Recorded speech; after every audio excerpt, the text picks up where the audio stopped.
আজি আমাৰ কেবিনেটত কেইবাটাও সিদ্ধান্ত হয়, কিন্তু মই এটা বিশেষ সিদ্ধান্তৰ বিষয়ে আলোচনা কৰিবলৈ আপোনালোকৰ মাজত আহিছোঁ।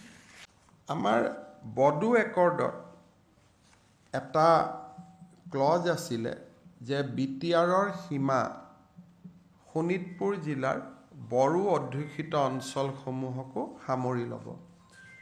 যোৱা বছৰ 15 আগষ্টত মই ঘোষণা কৰিছিলোঁ যে 60খন নতুনকৈ গাঁও আমাৰ বড়োলেণ্ডত বা BTRত আমি অন্তৰ্ভুক্ত কৰিম। ইতিমধ্যে 41খন গাঁও নতুনকৈ অন্তৰ্ভুক্ত কৰা হৈছিলে, কিন্তু 60খন পাবলৈ আৰু 19খন গাঁও আমি BTRত অন্তৰ্ভুক্ত কৰিব লাগে। আজি কেবিনেটে 16খন গাঁও BTRত অন্তৰ্ভুক্ত কৰিছে নতুনকৈ, আৰু 3খন গাঁৱত বড়ো লোকৰ সংখ্যা কিমান আছে তাক চাই পেলাই সিদ্ধান্ত ল'বলৈ মুখ্যমন্ত্ৰীক কৰ্তৃত্ব অৰ্পণ কৰিছে।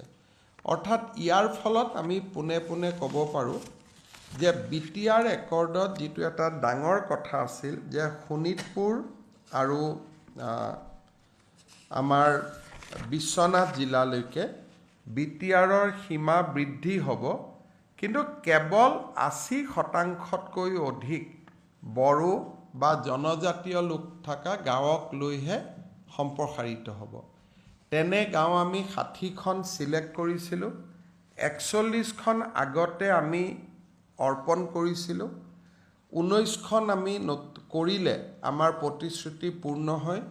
তাৰে আজি আমি 16খন পোনে পোনে অৰ্পণ কৰিছোঁ, আৰু 3খনত বড়ো লোকৰ সংখ্যা কিমান তাক এবাৰ পুনৰাই চাবৰ কাৰণে মুখ্যমন্ত্ৰীক কেবিনেটে দায়িত্ব দিছে।